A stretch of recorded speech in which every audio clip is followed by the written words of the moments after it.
welcome back, or welcome if this is your first time here. This video is about what really happens when you contract vampirism in Skyrim, from infection to vampire lord transformation to the cure. Most players see vampirism as a game mechanic, a set of buffs and debuffs to manage, but there is a darker story underneath. A story about power and consequences, about the slow transformation from hero to monster, and about whether you can ever truly come back from crossing certain lines. This is that story, told as if you lived it, as if you felt the hunger, made the choice, and had to live with what came after. And if you genuinely enjoy this kind of dark storytelling, consider subscribing and liking the channel, but only if it truly resonates with you. I need you to understand something before I tell you this. The word infection, it does not do justice to what happens. People use that word like it is clean, clinical, like you caught a cold at the market. That is not what sanguinare vampiris is. It is not something you catch, it is something that catches you. I was careless. That is what I tell myself now. I was hunting in Movarth's lair, tracking a bounty on a vampire terrorizing the farms near Morthal. The cave stank of death and rot, the kind of smell that coats the back of your throat and never really leaves. I fought 3 of them in that darkness. Their eyes glowed red in the torchlight. One of them, a woman with skin like ash, she cast that spell, Vampiric Drain. I felt it before I saw it, a cold pulling sensation that made my bones ache. Purple energy tethered between us like an unholy rope, my health drained into her. I killed all 3, walked out into the sunlight feeling victorious, a hero, an idiot. The disease does not announce itself with fanfare. There is no sudden transformation, no dramatic moment where you look in the mirror and see a monster. It whispers. For 3 days, it whispers. The first morning after that cave, I woke up feeling wrong. Not sick, wrong. There is a difference. The sunrise coming through my window at the inn felt aggressive somehow. Like the light itself was angry with me. I checked my active effects in my pack, the little enchanted scroll that tracks curses and blessings. There it was, Sanguinare Vampiris, reduces maximum health by 25 points, 25 points. That is all it said, as if that explained the hollow feeling spreading through my chest. I should have cured it right then. A potion of cure disease costs maybe 50 gold. Any shrine in Skyrim would have cleansed it for free. 3 days. That is all the time you have. 72 hours between human and something else. I told myself I would take care of it tomorrow. I told myself it was just another disease, like rattles or bone break fever. I told myself many lies in those 3 days. The messages started at sunset on that first day. I was walking through the forest east of Morthal when the screen, my vision, it flickered red for just a moment. Words appeared in my mind like someone else was whispering them directly into my skull. You feel a strange thirst come over you. Thirst. Such a simple word. But this was not the thirst you satisfy with water or mead. This was deeper, wronger. Like every cell in my body suddenly remembered it was missing something it had never needed before. The second sunrise was worse. You feel strangely weakened by the sunrise. That message burned itself into my awareness as I stepped outside the inn. The sun did not just feel aggressive anymore. It felt hostile, personal, like it knew what I was becoming and was already preparing to punish me for it. I could still cure it. I knew this. There was a shrine to Kinnereth just down the road, but I was researching a job near Whiterun. I told myself I would take care of it when I got back. Just one more day. Famous last words. What do you think really happened here? Drop your thoughts in the comments. I would like to know if I am the only one who feels this way about those 3 days. On the 3rd day, I woke up and knew immediately that I'd made a terrible mistake. The sunlight was not just uncomfortable, it was painful. I could feel it on my skin like a physical weight, pressing down, draining me. My health, my magicka, my stamina, none of them regenerated in daylight anymore. It was as if the sun itself had declared war on my body. I rushed to the nearest temple, the Temple of Kinnereth in Whiterun. I ran up those steps faster than I have ever moved, bursting through the doors like a madman. The priestess, Danica Purespring, she looked at me with concern, blessed me at the shrine. I felt the divine magic wash over me. Nothing happened. Sanguinar Vampiris remained. I checked my active effects again. But it did not say Sanguinar Vampiris anymore. It said Vampirism, Stage 1. The transformation was complete. I was no longer infected. I was a vampire. The physical changes came fast after that. I caught my reflection in the polished silver of a merchant's wares. My skin had paled, taken on a sickly, greyish tone that made me look like I had been dead for a week. My eyes. I barely recognized my own eyes. The whites had turned black, completely black, and my irises glowed with a dim red light. When I opened my mouth, I saw fangs. Actual fangs where my canines used to be. My face had hollowed out, sunken, like the flesh was being pulled back against my skull. I was not me anymore. I was wearing my face like a mask, but underneath, something else looked out through those red eyes. The hunger, though, that was the real change. That was what made me understand I had crossed a line I could not simply step back over. The thirst that started on day one, it had grown into a gnawing, relentless hunger that sat in my chest like a living thing. It whispered constantly, feed, feed, feed. Not for food, not for water, for blood, human blood specifically. I could smell it on people as they walked past me in the market. I could hear their hearts beating, pumping that precious liquid through their veins. It made my mouth water. It made my hands shake. It made me hate myself for wanting it so badly.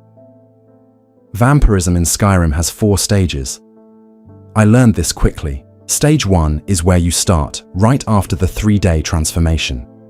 You are at your weakest in terms of power, but also at your most human. People do not run from you yet. Guards do not attack. You can still function in society if you are careful, but every 24 hours you go without feeding, you progress to the next stage. Stage 2, Stage 3, Stage 4. Each stage makes you more powerful, stronger spells, better abilities, but each stage also makes you more monstrous, more vulnerable to fire, more damaged by sunlight, more hated by the living. By Stage 4, everyone knows what you are. The guards attack you on sight, citizens flee in terror. You become a walking horror story. Powerful, yes, but completely isolated from the world of the living. The choice becomes clear very quickly. Feed on innocent people to stay human enough to interact with society, or starve and become a godlike monster that everyone wants dead. Some choice.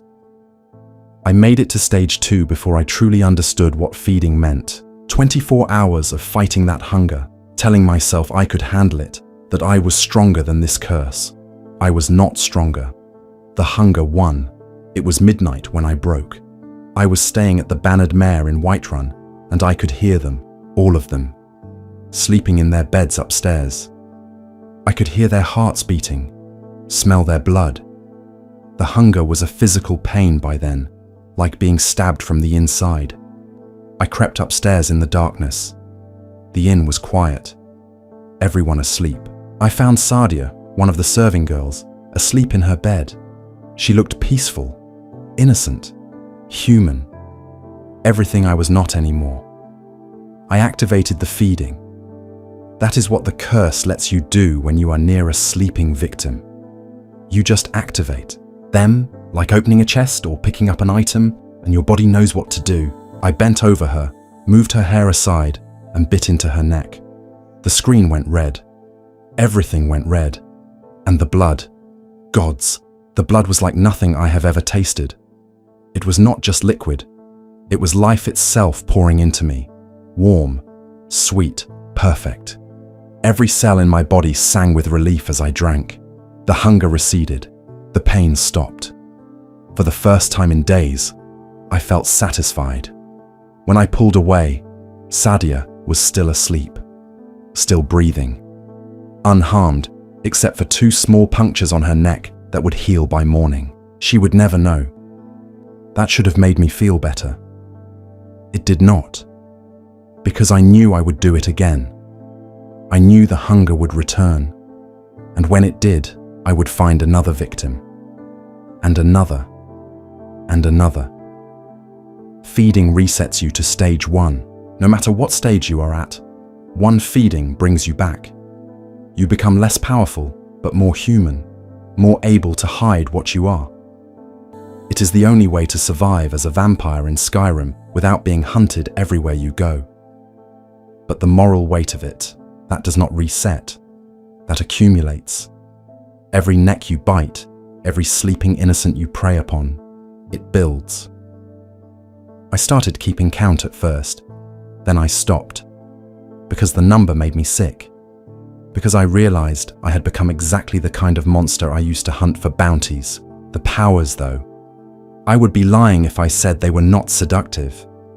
As a vampire, you gain abilities that normal humans do not have. Vampiric Drain, a spell that siphons life from your enemies. Vampire's Sight, which lets you see in complete darkness. At higher stages, you get Vampire's Seduction, a power that calms people and makes them easy to feed on, even when awake. Embrace of Shadows, which makes you invisible for 3 full minutes. You are also completely immune to disease and poison. Nothing can infect you. Nothing can poison you. You are already as sick as you can possibly be. The resistances are powerful too. The colder you get, the better. Resist frost increases with each stage. 25% at stage 1, 50 at stage 2, 75 at stage 3, complete immunity at stage 4. Fire, on the other hand. Fire becomes your nightmare. You take more damage from it at every stage. 25% more at stage 1, all the way up to 100% more at stage 4. A simple flame spell that would barely hurt a normal person can kill you in seconds. And the sun. Always the sun. In sunlight, you are weak. Your health does not regenerate. Your magicka does not regenerate. Your stamina does not regenerate. You are stagnant, frozen in whatever state you were in when the sun came up. If you are injured, you stay injured. If you are tired, you stay tired. The only time you truly heal is at night, or indoors, away from that burning hatred in the sky. Illusion magic becomes stronger, 25% more powerful for all illusion spells. This makes you incredibly good at sneaking, at manipulating people, at bending minds. You are also 25% harder to detect while sneaking. You become a shadow, a whisper, a nightmare that people sense but never quite see. These are the tools vampirism gives you to survive, to hunt, to hide. They are not gifts, they are adaptations. You are no longer human, so your body gives you what you need to survive as a predator in a world that wants you dead. I tried to live normally for a while, kept feeding every few days to stay at stage 1, avoided the sunlight as much as possible. Did my adventuring at night. For a few weeks it almost worked. I completed quests, made money, pretended everything was fine, but it was not fine. The isolation was crushing. I could not make real friends because I was lying to everyone.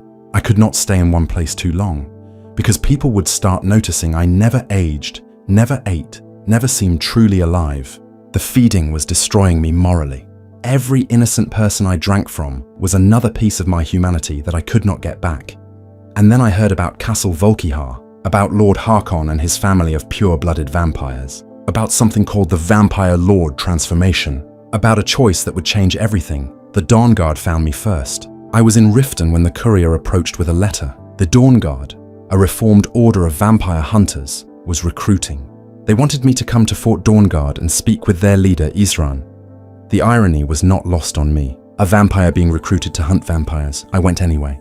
Maybe I thought they could help me. Maybe I was looking for a reason to fight back against what I had become, or maybe I was just curious to see how long I could fool them before they figured out what I was. Fort Dawnguard sits in a canyon in the rift, hidden away from the world. Isran, a massive Redguard man with eyes like flint, greeted me with suspicion but desperation. Vampires were becoming a problem again. He needed hunters. He sent me to investigate Dim Hollow Crypt, where vampire activity had been reported. That is where I found her, Serana, sealed in a stone sarcophagus surrounded by strange purple crystals, locked away for who knows how long. When I freed her, she looked at me with eyes that glowed the same orange gold that mine would glow if I stopped feeding and let the hunger take over. She was a vampire, a powerful one, and she knew immediately what I was. She said nothing about it, just asked me to take her home, to Castle Volkihar off the northern coast of Harfingar, her family's castle, her father's castle, Lord Harkon's castle. The castle itself is a monument to Gothic horror, black stone towers rising from a small island, surrounded by icy water and perpetual fog. Inside, it was worse. Vampire thralls shuffling through the halls like living corpses, death hounds prowling the corridors. And vampires, so many vampires, all of them more powerful and ancient than anything I had encountered in those small caves where common vampires hide. Harkon himself was waiting in the cathedral, a tall man, or what used to be a man, with skin like marble and eyes that burned with centuries of accumulated power and madness. His wife Valerica stood beside him, beautiful and cold, and Serana, their daughter, who I had just returned to them. Harkon looked at me, really looked at me, and he smiled. "You have done me a great service," he said, "bringing my daughter home. And for that service, I can give you a gift equal in value to what you have returned to me. I offer you my blood. Take it, and you will walk as a lion among sheep. Men will tremble at your approach, and you will never fear death again." He was offering to turn me into a vampire lord, to give me the same pure bloodline that flowed through his veins, granted directly by Molag Bal himself, the Daedric prince of domination and corruption. This was not the common vampirism I already carried. This was something older, stronger, more complete. I could have refused. I could have walked away, continued working with the Dawn Guard, maybe found a cure for my condition. That was the reasonable choice. The human choice I accepted because I was tired of being weak, tired of hiding, tired of being a broken thing caught between two worlds. If I was going to be a monster, I wanted to be a powerful one. Harkon's transformation was not gentle. He grabbed me, his hands impossibly strong, and pulled me close. I felt his fangs pierce my neck, felt him drinking deeply, and then something else. Something burning hot being pushed back into me through that same wound. His blood, ancient blood, cursed blood, blood that carried the full weight of Molag Bal's dark gift. The pain was immediate and absolute. Every nerve in my body caught fire at once. I could feel my bones reshaping, my muscles tearing and reforming, my very essence being rewritten by something far older and darker than the common vampirism I had carried. The world went black, then red, then something beyond color. When I woke up, I was different. Not just infected, not just cursed, changed fundamentally at a level that went beyond flesh and blood. Harkon taught me what I had become. The vampire lord form is not something you are. It is something you become, whenever you choose. A transformation, a lesser power that can be activated at will as many times per day as you want. Transform, he commanded, and my body knew how. The change was violent and beautiful. My spine curved, elongating, my skin darkened to a deep grey blue. Wings, massive bat-like wings, tore from my shoulder blades. My hands became claws, sharp enough to tear through steel. My legs bent backward, digitigrade like a beast. I grew taller, much taller, towering over normal humans. My face stretched, became angular and monstrous. My eyes burned with orange fire. I was no longer anything that could be mistaken for human. I was a vampire lord. I was a living nightmare given form and purpose. In this form, Harkon explained, you have two modes of combat. You can descend to the ground and fight with your claws in melee combat, tearing enemies apart with physical strength that makes you feel like a god. Or you can hover in the air and wield blood magic, casting spells with your left hand while draining life with your right. The vampiric drain spell in vampire lord form is not like the common vampire's drain. This one pulls life out of enemies with the force of a hurricane. You can feel their essence flowing into you, filling you with stolen vitality. Each kill makes you stronger. Each death feeds a skill tree unique to vampire lords. 11 perks that unlock as you drain more and more lives. The powers are intoxicating. Corpse Curse, which drains health and magicka from everyone around you. Detect all creatures, which reveals every living thing within a massive radius. Mist Form, which turns you into an invulnerable cloud that cannot be harmed while your health and magicka regenerate. Supernatural Reflexes, which slows time itself so you can tear through enemies before they even realize you have moved. And the blood magic. You can raise the dead with your left hand. Powerful corpses that fight for you. You can use vampiric grip to seize enemies with telekinesis and throw them around like toys. You can summon gargoyles, stone creatures that serve vampire lords, and tear through mortals with savage efficiency. But the most terrifying ability is the power bite. When you grab an enemy in close combat, you can perform a special kill move. Your wings wrap around them like a shroud. You pull them close and you bite deep into their neck, draining them completely while they scream. The screen goes red. Their life becomes yours. They drop to the ground, empty. Each time you drain an enemy to death, whether with the Drain Life spell or the Power Bite, you earn progress toward the next perk in the Vampire Lord's skill tree. It takes 156 human deaths to unlock all 11 perks. I stopped counting after 50. The number lost meaning. They were not people anymore. They were fuel, resources, steps on a path to ultimate power. If you have ever wondered what choice you would make in a situation like this, tell me in the comments. I will be reading them. The first time I used Vampire Lord form in real combat, I understood why Harkon called it a gift. I was attacked by a group of bandits on the road to Whiterun. 8 of them. Normally that would be a difficult fight. As a Vampire Lord, it was barely an inconvenience. I transformed in front of them, watched their faces change from aggression to terror as my body reshaped itself into something from their nightmares. One of them dropped his weapon and ran. The others tried to fight. It did not matter. The summoning circle was exactly as he described. 5 tall stones arranged in a perfect circle, with enough space in the center for 2 people to stand. The marsh around it was silent, except for the distant croaking of frogs and the occasional splash of something moving through the water. Dawn was just beginning to lighten the eastern sky. Falion stood in the center of the circle and gestured for me to join him. I stepped inside, the black soul gem heavy in my hands. He took it from me, held it up to the growing light, then placed it on the ground between us. "What happens now?" I asked. "You will be mortal again," he said simply, "like the rest of us. Weak, vulnerable, human. Is that what you want?" I thought about that question. Really thought about it. Did I want to be weak again? Did I want to lose the power, the immortality, the strength that made me nearly invincible? Did I want to go back to being something that could be hurt, could be killed, could grow old and die? "Yes," I said. "I do." Falion began the ritual. His voice rose in a chant I did not recognize, words in a language that hurt to hear. The black soul gem began to glow brighter, pulsing with dark light. The soul inside it screamed. I could feel it, screaming as Falion pulled it from the gem and offered it to something beyond my perception. "I call upon Oblivion Realms," he intoned, "the home of those who are not our ancestors. Answer my plea. As in death there is new life, in Oblivion there is a beginning for that which has ended. I call forth that power. Accept the soul that we offer. As the sun ends the night, end the darkness of this soul, return life to the creature you see before you." The world went black, not like closing my eyes. Like the concept of light ceased to exist. I felt something massive and terrible turn its attention toward me. Felt it examine me with senses that had nothing to do with sight or sound. Felt it consider whether I deserved what I was asking for. Then I felt it reach inside me and pull. The vampirism came out like hooks tearing through flesh. Every drop of Harkon's ancient blood, every bit of Molag Bal's curse, every piece of the monster I had become was ripped away, all at once. The pain was beyond description. I screamed, but no sound came out. The darkness swallowed everything. When I woke up, I was lying on the ground inside the circle.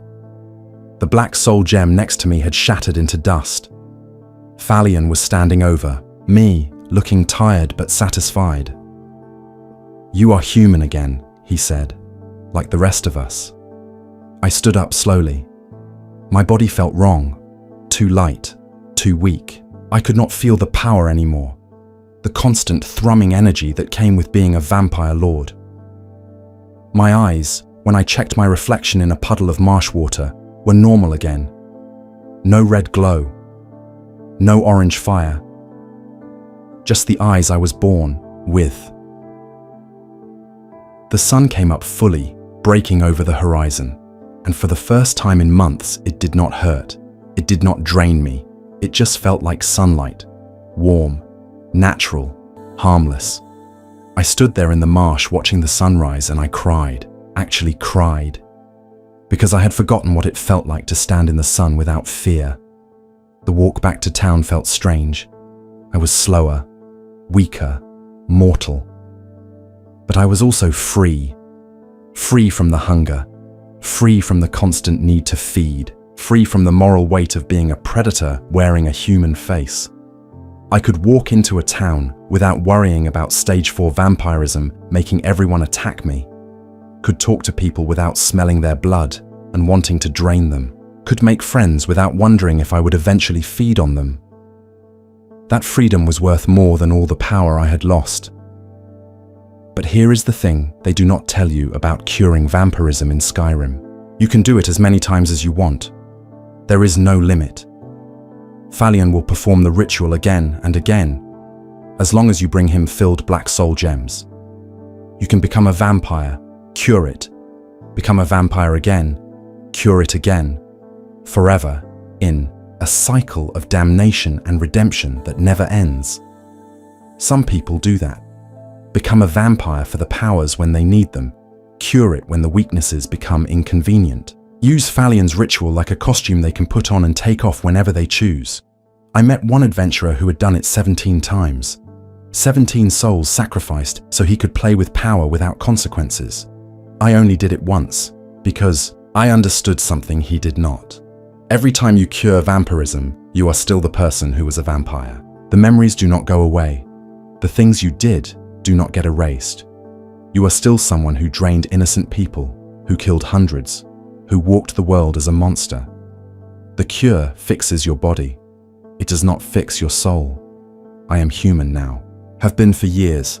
I adventure across Skyrim like any other warrior. I eat normal food, sleep normal hours, die a little bit every day like mortality demands. People do not run from me. Guards do not attack. I can have friends, relationships, a life that is not defined by what I consume to survive. But I still remember. I remember the taste of blood, the feeling of power, the way it felt to hover above my enemies and rain death down upon them. I remember the faces of the people I fed on, the ones from before I stopped caring enough to remember faces. I remember being something more than human, even if that something was monstrous. And sometimes, late at night when I am alone, I miss it. Miss the power. Miss the freedom from consequence. Miss being something that did not have to be afraid. That is the real curse of vampirism in Skyrim, not the disease itself, not the weakness to fire or the hunger for blood, but the knowledge of what you are capable of becoming when you let go of your humanity, and the terrible temptation to let go again. Serana is still out there, still a vampire, still offering to turn people into vampire lords if they ask nicely. And I know where she is. Know I could find her whenever I want. One conversation, one bite, and I could have it all back. The power, the immortality, the strength. I do not go looking for her, because I know myself well enough now to know that if I become a vampire again, I will not cure it a second time. The first cure took everything I had, took hitting bottom, standing over corpses, losing myself completely before I could claw my way back to humanity. I do not have another recovery in me. The next time would be the last time. I would stay a monster until something stronger than me put me down. So I stay human, stay weak, stay mortal. I help people when I can, try to make up for some of the damage I did as a vampire. It does not balance the scales. Nothing could balance those scales, but it is better than the alternative. If you are thinking about becoming a vampire in Skyrim, understand what you are choosing. The powers are real. The benefits are substantial. You can become something incredible and terrible, but you will pay for it in ways the game never explicitly tells you. In the weight of all those feeding victims, in the isolation of being a monster among humans, in the slow erosion of whatever morality you started with. And if you choose to cure it, know that Falion can heal your body, but he cannot heal what the vampirism did to your mind. You will carry those memories forever. You will know what you are capable of when the leash comes off, and you will have to live with that knowledge every single day for the rest of your mortal life. That is what really happens when you contract vampirism in Skyrim. That is the price of power. That is the cost of immortality. And that is why I'm telling you this now, while I still remember how to be human, before the temptation to seek out Serana becomes too strong to resist. Some warnings are worth listening to. This is one of them.